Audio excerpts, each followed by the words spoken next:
This is a review for the Pacific Shores Motorcoach Resort located in Newport, Oregon, along the Oregon coast in Central Oregon.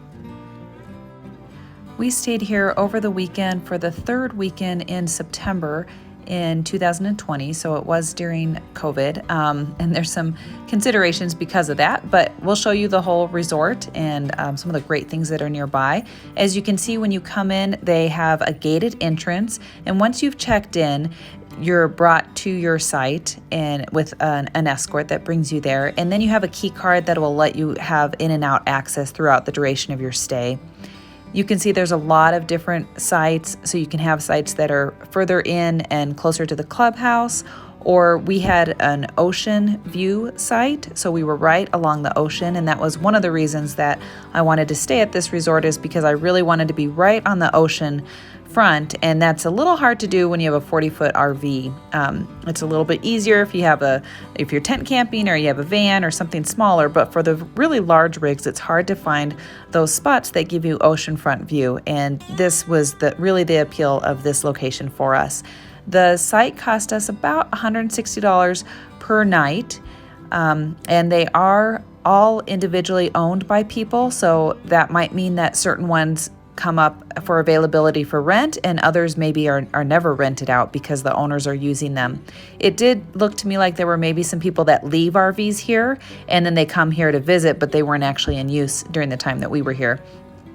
You can see the escort is guiding us over here to kind of this overfilled area where people can park trailers and boats and things like that. He's taking us over here so that we can detach the Jeep, because we're not going to really be able to do that when we get over to the site. So that was the spot for detaching your towed vehicle, and then here they're bringing us to the site.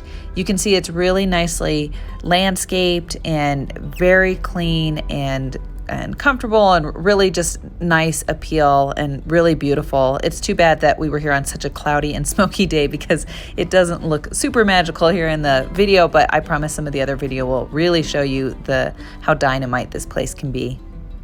This is a luxury resort, and so in being that, it means that they limit it to Class A or Class C motor coaches only, and they need to be 25 feet or greater in length and like new condition. So they don't necessarily have a time limit, but it needs to be like new in appearance and look nice, as you can tell all the rigs around us and stuff do.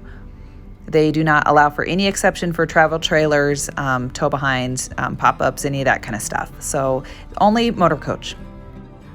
We booked for the outer corner spot, which is site 188, and I did that because I wanted to really have access to the view for the lighthouse, and there's actually really great green space along the front where really anybody can see the lighthouse that's on the ocean side, but it was really nice to kind of be along the edge there. We were able to put up the soccer net and let the kids play out there. There was a wind guard in front of our Adirondacks chairs and the seating, so if for some reason it was really windy and there was a lot of breeze coming up from the ocean, you could have that protection with the glass barrier that was there. We didn't really have that problem on our trip, but it was nice to know that that was there.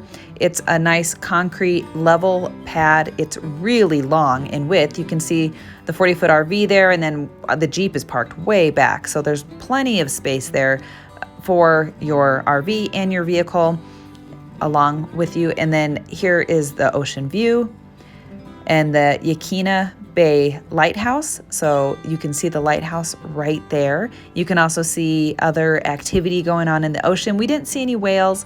We didn't necessarily have really clear days to see stuff like that, but we could see people surfing out there, and then of course we were able to walk down and go to the beach, and we'll show you that as well.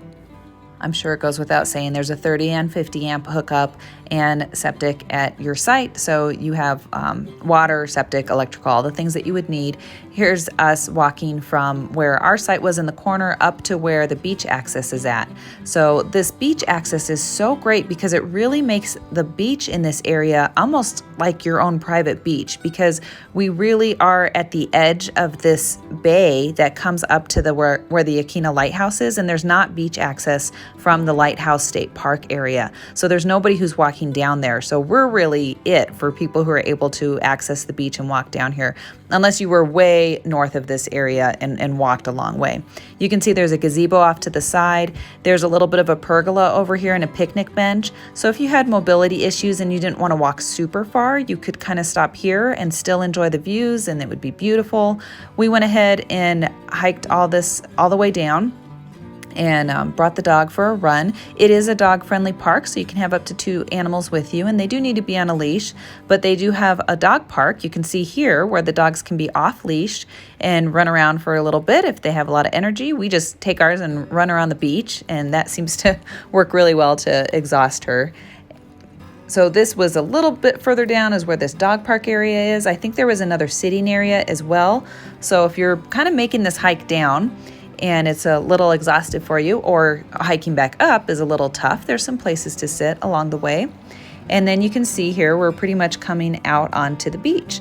So the beach was just beautiful, tons of great beach space, and you just have the ocean. You have the sounds of the ocean, and you can hear it from your RV site and listen to that as you're heading to sleep, and it was really fantastic. And like I said, it was pretty much a private beach, so there's quite a long way up that beach until you get to a point where those houses have some access, a trail to come down to the beach. So we pretty much had the beach to ourselves. The water was pretty chilly, and this was in September. So today the girls are just walking through in their bare feet, but they're not getting very deep. We did put on the wetsuits when they actually wanted to go out and try to do a little bit of body surfing and stuff. So it was cold enough that you did want to have some wetsuits with you. And like I said, this is in fall or the end of summer. What's really cool is you can hike over towards where the base of the Quina Lighthouse is at, and you can see here there's a bunch of these kind of rock areas, and what that means is during low tide, you get tide pools over here. So we happened to kind of check out the tide schedule, and this happened to be a little bit lower in tide, so we were able to walk around, and you can see the sea anemones and starfish and all the really cool stuff that is here on the rocks and in those tide pools during low tide. Here's an example of what the map looks like. And like I said, in the upper left corner here, site 188 is our site.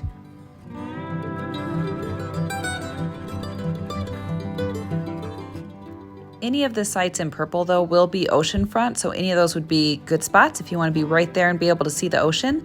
The clubhouse you can see is a little bit behind us. We didn't actually go into the clubhouse. This was during COVID, and it was actually a pretty high restriction time of year. So I don't even think they had the clubhouse open, and they didn't have the pool and sauna and stuff open. So normally they have a pool, a hot tub, a sauna, a bunch of other amenities, and they do functions in the clubhouse. So there's a lot of different features that you have here at this resort.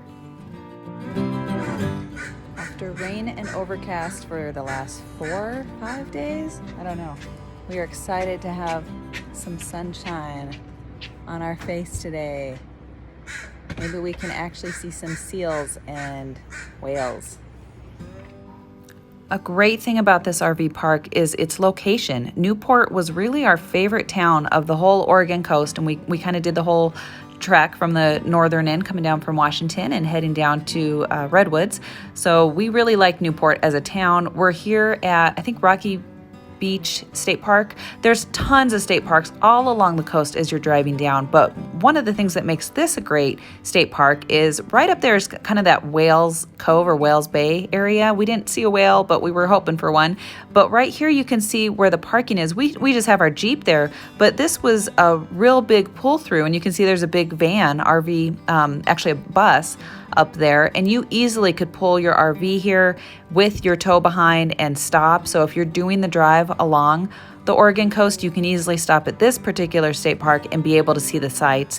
Because we had the rig parked over at the Pacific Shores, we were able to just enjoy the day in our Jeep and drive along and visit places. So here we're kind of driving a back route to get over to, when we were coming back from Rocky Beach State Park, there was kind of a side road that you could take that was like a one-way road, and we took that. You could not take a rig through that, but we took the Jeep, and there were some nice quiet places without other people.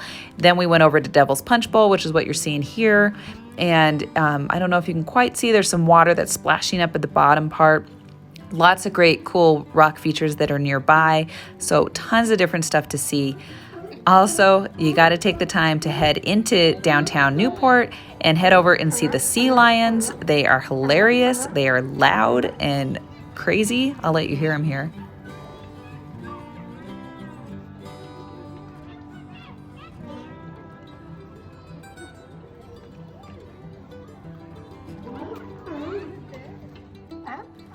There's also a Ripley's Believe It or Not museum. We just kind of saw some of the stuff outside and didn't go in though. And then a great fish peddlers market where we were able to get fresh seafood that was so amazing.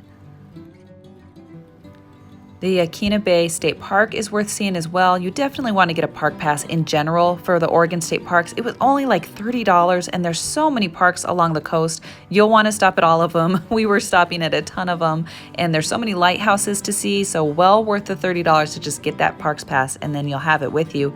You can see the lighthouse that was out in the distance here. That's the same lighthouse you can see from the RV location. And actually if you look there in the distance, that's where the RV park is at. But now I'm standing at the lighthouse looking back at the RV park, and you can see the clubhouse. There's the big building in the background. And then we could walk around. We couldn't actually go into the lighthouse because of COVID restrictions right now, but we were able to walk around, and there's a lot of different interpretive signs and stuff that will tell you about lighthouses and about this particular state park. So really a great spot to see during your travels there.